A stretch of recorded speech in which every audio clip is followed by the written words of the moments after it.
Баршаңызға ассалаумағалейкум, каналыма қош келдіңіздер. Бүгін сіздермен бірге ерекше дәмді творогтан жасалған сырники жасаймыз.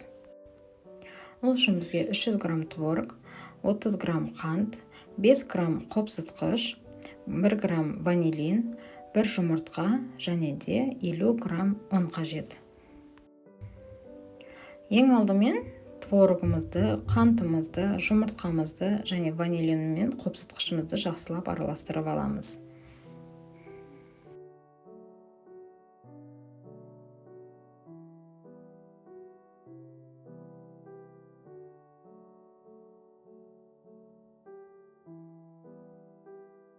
Массамызды араластырып болғаннан кейін үстіне ұнды қосып тағы да араластырамыз. Массамыз дайын болғаннан кейін 5 минутқа тындырып қоямыз. Кейіннен домалақтап сырники жасаймыз.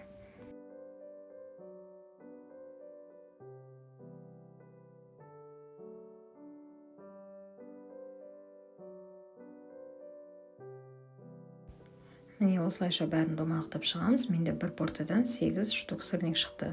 Енді майға қуырамыз. Мен бұл жерде зығыр майын пайдаландым. Зығыр майы жеңіл және де адам денсаулығына өте пайдалы. Бұл жерде сары май не болмаса күнбағыс майын да пайдаланса болады.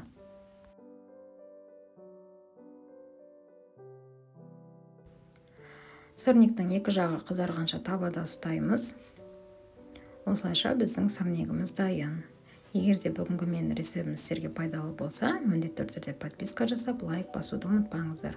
Сіздермен бірге болған мен Айжан, назарларыңызға рахмет.